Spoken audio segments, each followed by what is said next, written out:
I'm so sorry, I was on mute. Hi, everyone. My name is Stephanie Loop. I work for the Louisiana Department of Education, Division of Nutrition Support, and we're so excited that you are all here with us today. Um, Today, we're really excited to have No Kid Hungry with us. They're going to do a presentation and then we're going to get started into professional standards and wellness after they present. And we're excited to have them because this is a topic and we know that um, it's really important and it's critical for all of you right now. We're going to be talking a little bit about supply chain issues and what you're all facing and struggling with. So I'm going to turn this over to Kelly McDonough and she is going to take it from there. Awesome. Thank you so much. Good afternoon, everybody. Thank you for joining us today. And thank you so much for the team at DOE for welcoming us to share in today's agenda. My name is Kelly McDonough, and I'm a senior program manager working on our No Kid Hungry campaign. I actually work at the national level, supporting our work in a number of different states, including our work in Louisiana. And I actually live here in Louisiana. So local to you all, been doing this work both locally and nationally. And if you can go ahead and move to the next slide, please. I do want to go ahead and get started by giving a shout out to our team here. So for those of you that were on the call last Tuesday, you had an opportunity to hear from our senior program manager of No Kid Hungry Louisiana, Ariane Bryant. And we are here under the great strong leadership of Rhonda Jackson. If you have not had the opportunity to work with either of these ladies, I highly encourage you to reach out. They can be a great resource to you in the programs that you're operating. I see that our font has gotten a little weird in the changing of files, but hopefully you can go ahead and copy those email addresses, no problem, when you receive the slide deck. Also, just like a quick housekeeping note as we move on, we've kindly asked that the chat function be turned on for everyone. So if at any point you have questions for us as we go through today's session, or as we get into the details of the supply chain issues, if there's anything you want to share about what you're experiencing, please go ahead. We would love this to be an engaging opportunity for everyone involved. Next slide, please. And here today, just wanted to share with you all some of the resources that we have available. We as a team continue to keep up with resource development as quickly as we can possibly do. We do this by keeping a close ear out for what's happening on the ground level, staying in touch with program operators to really find out what the current needs are and how we can help. So given today's conversation, I wanted to share a couple of our supply chain resources with you. We have a resource that highlights a variety of tips for navigating supply chain issues. So how you can both proactively and reactively address those issues. We know related to that, one of the kind of growing critical needs is how to communicate about those supply chain issues with your broader school community. So thinking about administrators, educators, parents, caregivers, also students, how can you explain to them what's going on? And quite frankly, why it's not the fault of the school nutrition program. So we have some ready to use assets that you can just copy and paste. You can use them exactly as they are, or you can customize them to meet your individual needs. So within that second resource, we have some language you can put on the bottom of the menu, some sample social media posts, something that can be either sent home as a letter or sent in an email. And those are available both in English and in Spanish. Again, ready for you to use exactly as is, or to fill in the blanks, put a twist on it for your own personal needs. We also have some resources that kind of get a bit beyond the school nutrition space and connect school nutrition to the broader interest within the school community. We just released this new resource called How School Meals Can Support Social Emotional School Climates. We know that SEL is a really, I'm going to say a hot topic, but also a very important topic. So this is a great thing to share with educators and administrators, to share how the very important work you're doing around school meals goes beyond the space of nutrition and really goes to supporting overall student success. And just sharing here a couple other resources we have right now. We recently released a resource highlighting rural communities and how they are incorporating more local foods into their meal service. That resource highlights 3 different organizations and what specifically they're doing in that arena. And I also wanted to draw attention here to a summary that we have of nationwide waivers. This has been a resource that we've kept up with and updated throughout the pandemic. So each time a new waiver has been announced, it's been added to this table. So if you ever just need a quick and handy reference on what waivers, what it allows for, that table highlights all of them. And we have all of these on our best practices website. Again, you'll get all these individual links. But if you're curious to see these resources and many, many more, they all live on that website there. Next slide, please. And we would love you all to stay connected with the work that we're doing here in Louisiana. As I already gave a shout out to, please, if you're interested in getting connected with the Louisiana team, finding out how No Kid Hungry can support your work, please reach out to Rhonda and Ariane. It would also be great if you signed up to get our newsletter. That'll make sure you get our latest and greatest resources as they're released. Find out about things like webinars, grant opportunities, and we're also growing our presence on Twitter. So if you are on Twitter and you want to follow us at No Kid Hungry LA. Next slide, please. And again, for those of you that were on last Tuesday's call when Ariane spoke, this is going to be a bit of a refresher for you. But I wanted to share this again and really kind of connect the dots to when I turn things over to Donna in a moment. So No Kid Hungry can support you and your programs in a number of ways. We are really here to be your partner, your supporter. We as an expanded team, both our team here on the ground in Louisiana and our national team, we can do things like provide you with guidance on program operations. Of course, y'all have a really strong team in DOE to do that as well. But for some additional support, we can assist with that. We can strategize with meal service plans. We know things have continued to change. So if you ever need support brainstorming how something might look, we can do that with you. We can share ideas for things like meal distribution, staffing, communications, partnerships, and more based on what we're seeing across the state and across the country.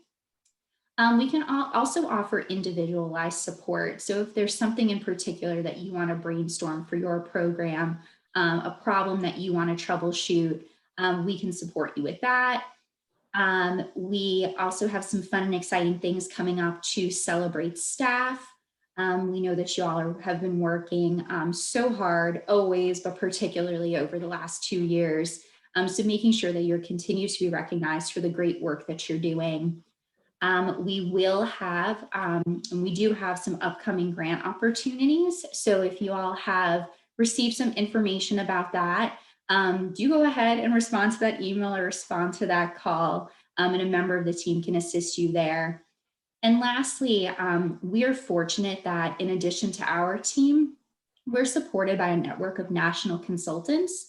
And our national consultants serve as an extension of our team. The group consists of both current and former school nutrition directors, school business officials, educators, and they're a wonderful resource for us and all of you. They provide us with additional capacity, additional expertise, and we are joined today by one of our consultants, Donna Martin. And beyond being one of our consultants, which is really just a really tiny part of what Donna does, Donna is the director of the Child Nutrition Program for Burke County Public Schools in Georgia.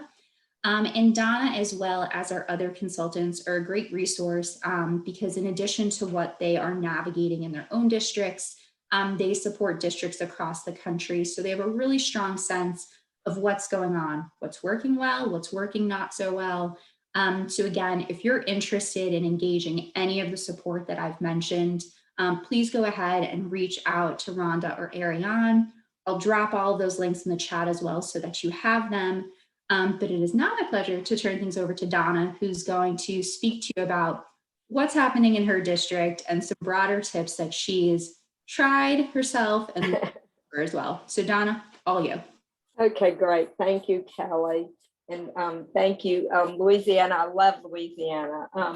So let me just first tell you that I feel your pain. I'm dealing with these supply chain issues every single day. Everybody in the country is dealing with them. So if there's any kind of better feeling that we're all in this boat together, that should give you some comfort.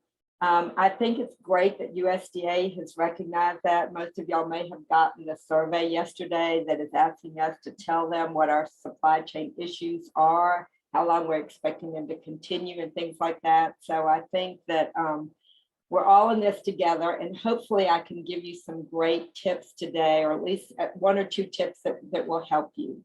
So let's go to the next slide, please. So I appreciate USDA giving us those waivers so that if we do have to go out of the box and buy things off of contract and things like that, we are able to do that, which we were not able to do that in the past. But I want to start with the first issue that I think most all of us are having the most, and that is paper shortages. And the whole world is using styrofoam and paper products, from restaurants and grocery stores and everybody. And so there is certainly a shortage there. So one of the tips that I have that I think is the best tip for you is that you need to let your principals and your teachers know that you're having a shortage. And so when I went to my principals and told them that I wanted to get those kids back into the lunchroom so that they could get back on my regular trays, about half of my teachers agreed to come back to the lunchroom. So I think that already has eased our pain a little bit. So if you let them know that, I think that is very helpful. So just make sure that they know what you're dealing with, and that would be very, very helpful. The other thing that we did was we contacted other paper companies that we don't typically get supplies from, and we let them know what we were looking for, mostly 3-compartment trays, 5-ounce bowls, things like that. And a bunch of them said, oh, I have those things. I can get them for you. I talked to my maintenance director and he said, oh, I have some supply companies that might be able to get them for you. And sure enough, he came up with 50 cases of paper plates and things like that. So I think talk to anybody and everybody, people that may have bid on you that you didn't actually give a bid to, talk to them and see if they're able to provide products for you. Also, stockpile when you can. If somebody calls and says, or you talk to them and they say, well, I want 50 cases, and they say, well, I have 100 in the warehouse, tell them you'll take all 100. We're using our dish rooms pretty much just to hold all our paper products, since we're not using our dish rooms as much. But if you can get extra things when you can buy them. And just talk to people and tell them if they have something that comes in and they can bring you extra, that you want extra. Make sure you tell them you don't care about the price. They're all freaking out. Well, they're too expensive and you're not going to be able to afford them. I don't care what they cost. I've got to have them. Make sure they know that. Next slide. So one of the things that I learned is when I was talking with my vendors about 3-compartment trays, he said, well, Donna, we send you the medium size, but could you use the large size, or could you use the small size? I said, I had no idea they came in 3 different sizes. I said, the large size would be even better because we're putting so much food in there. So he said, oh, well, I can get you large size. All the school districts were using the medium size. So that was something I learned. So make sure you tell them you don't care if it's large, medium, or small size, 3-compartment trays, you just need them. Some school districts are actually cutting the trays in half when they get so desperate. They're cutting them in half and wrapping them. That's the trick. The other thing is, I talked to one of my vendors and he said, well, how about, would you be willing to use the black trays? I said, the black trays? And he said, yeah, we use those in restaurants and they're more expensive. I said, I would love the black trays. Maybe my kids would be really excited thinking they went to a restaurant when they got the black trays. So that is fine. Also, the no compartment trays. So those aren't really great when you're serving spaghetti and things like that, but you can make them work on the days. So if you want just a no compartment tray, tell them you're willing to do that. And then also, we have actually had to sometimes take the 5-compartment flat trays that we normally do when our dish machine's not working, put the food on that and wrap it up. And that is okay. And if you absolutely cannot get anything, guys, then take your regular trays, wrap them up, send them down to the classroom. And when you come back, you'll run them through the dish machine. So the styrofoam bowls has been a big issue for us because we're using 1 million of those every single day. So again, they told me they had black ones. I said, I'll take black ones. They might look really, really pretty. The other thing is one of my managers came up with, I think, the best hack. She started using plastic bags, the little baggies. So when we do apples and oranges and even carrots and salad, she's putting it in the bags instead of the bowls. So that's saving all our bowls. And it really looks kind of cool. And it really makes more room in the 5 and 3 compartment tray when you put the little bags in there than the bowls. So I thought that was a great hack. We also got sport kicks with knives in them, and my principal at the elementary school called and I said, oh, I'm so sorry. But he was really understanding about it, and the teachers took the knives out. So we've actually, when we're struggling to get sport kits, we've actually been buying separate forks and separate napkins. I'm just not complaining about how many napkins the kids take and the teachers take. Right now, I just want to make sure we make it through this. Next slide. So grocery orders, I know you're like everybody else, but substitutes, and it's causing all kinds of problems. But one of the things we've been doing, and we are lucky that we have storage spaces, we're ordering instead of 1 week out, we're ordering 2 weeks out. That way, if something doesn't come in, we have 1 more week to either get another substitution or find it from another vendor. So if you have the capabilities of ordering 2 weeks out, I think that's a great tip. The other thing is we're going local. We're going to Sam's Clubs and we're going to Costco and we're buying pizza and we're buying lunch, all kinds of the peanut butter and jelly Uncrustables. We were out of sugar. We were out of yogurt. You can get a lot of products at those kind of places. Also Walmart. Every town in the country has Walmart. They have lots of Walmart. So I go from Walmart to Walmart to Walmart buying bread and hot dog buns and hamburger buns and yogurt or whatever it is that I need. And that has been working. A lot of people are working with local grocery stores. They'll call them up and say, look, I'm looking for bread. I'm looking for tortillas. I'm looking for this. Can you help me out? And a lot of times they're really willing to order the stuff in, get you a steady supply, and they really do like working with you. So work with your local grocery stores. I've also reached out to my farmers and said, okay, guys, do you have anything extra? Anything that you're growing, fruits and vegetables, I will take. And they are happy to get rid of those kinds of things or to give it to us. So go back to your farmers, even if you weren't getting collars or getting something from them, ask them what they have and what they can supply.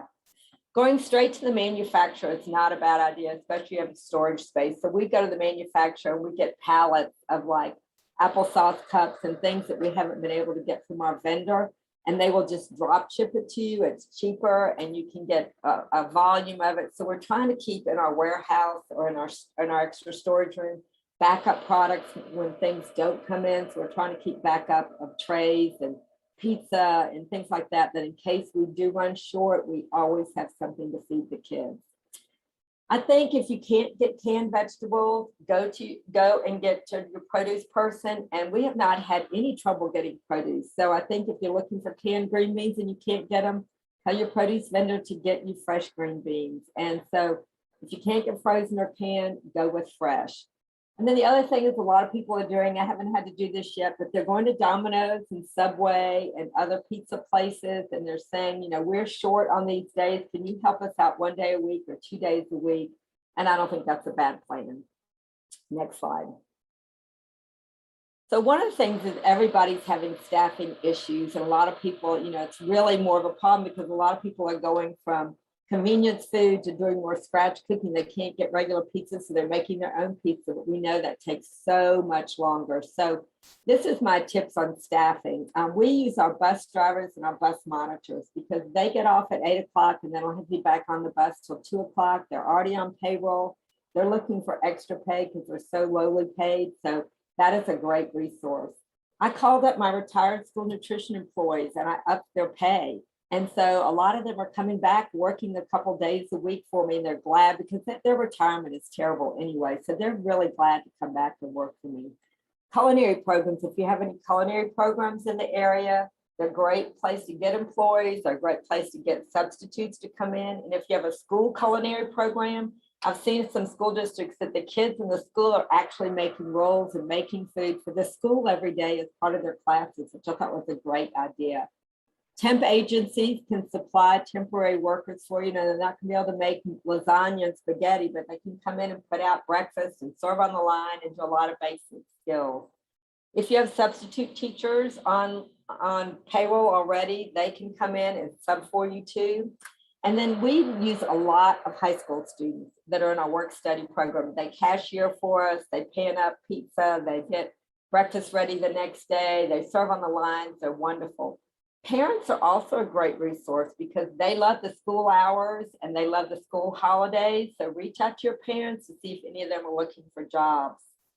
Talk with social media, Twitter, Facebook, Instagram, whatever you use in your district.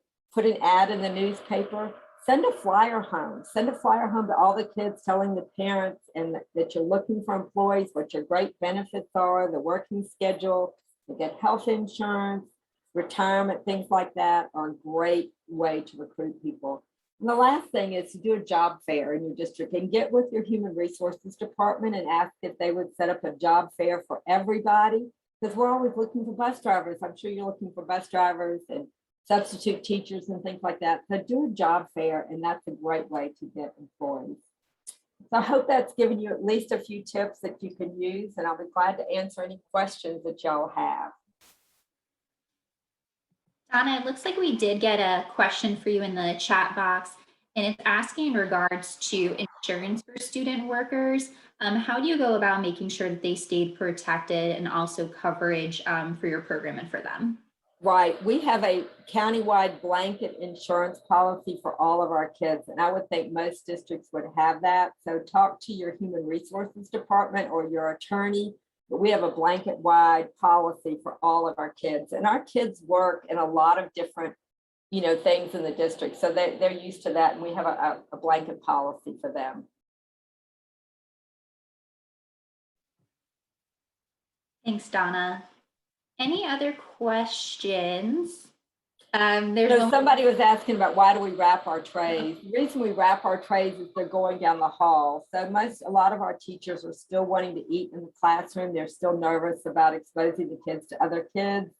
So our trays are going down the hall. And so we don't want open trays going down the hall with food and making a mess. So that's why we wrap our trays. Great, thank you, Donna. Any other questions for Donna while we're here with you all today? Does anybody else have a tip they want to share? We always welcome tips.